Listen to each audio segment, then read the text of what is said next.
My name is Bret Easton Ellis, and I'm the author of White, which is my first nonfiction collection. You might say something that people aren't going to like, and you might have an idea that some people aren't going to like, but if you believe in it, you have to, stand by, stick to it. And a lot of people are afraid to do that, and you can even tell that with some writers. People want to stay on the common ground. They don't want to ruffle any feathers. They don't want to offend people. They don't want people to get upset. And I think creativity to me, that sums up creativity to me, being an individual who is fearless about what their beliefs are. I'm not political, and I have no interest in politics. I'm kind of an absurdist. I think politics are absurd. I had a boyfriend who ran gubernatorial campaigns. I saw firsthand what I didn't like about the whole process. And I've just been pretty apolitical my entire life. Yet I live with someone who is super political, super politically charged. And what is interesting is that though I don't necessarily agree with his ideology and his take on things, I learn a lot from it. And I do see both sides of the aisle.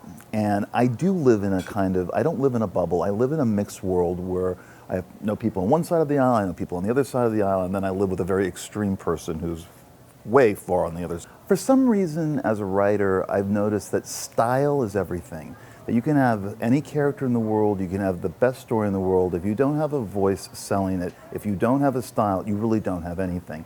And I learned this as a writer very early on, that voice and style are everything. And then you can sell whatever you want.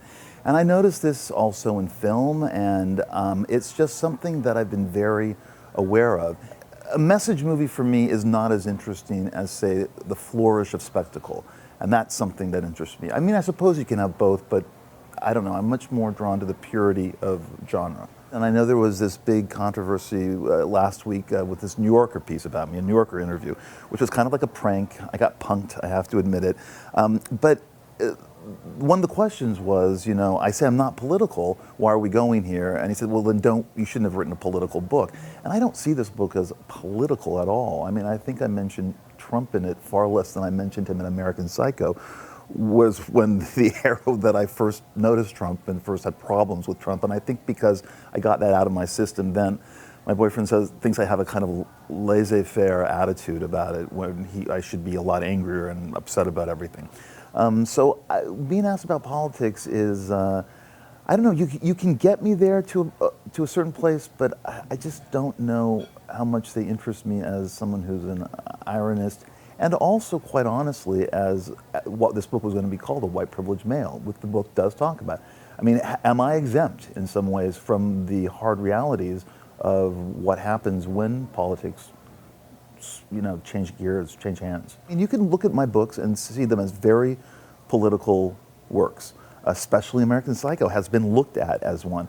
I see it as a more personal book, and I see it as more of a book about a young man, well, actually a boy trying to become a man in a society he doesn't really believe in.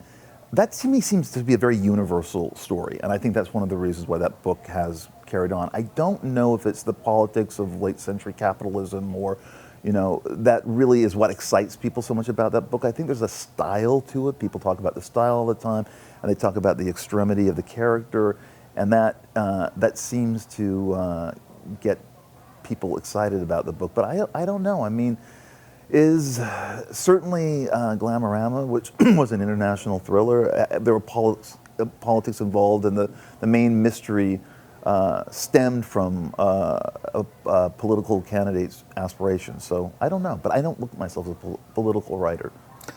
The most unexpected thing was that even though this is nonfiction, I pulled a lot of stuff from my podcasts, a couple of things that I'd written in the past, and I put it together in this book. And it was not just a collection of essays, a collection of podcasts that I did. It was actually, I was shocked, a literary experience. It's nonfiction, but I realized I was approaching it like I would approach a novel, that I wanted it to flow, I wanted to have a beginning, a middle, an end, I wanted it to peak at a certain place. And so everything that I had learned writing fiction, I was applying to this essay, this 8-part essay. And that was unexpected. And what was even more unexpected is that it sparked something off in me to maybe go back to fiction again.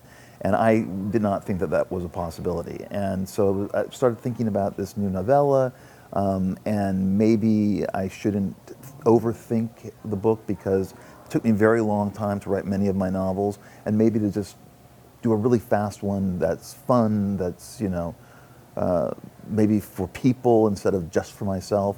And I'm still toying with that. But that was a very unexpected thing.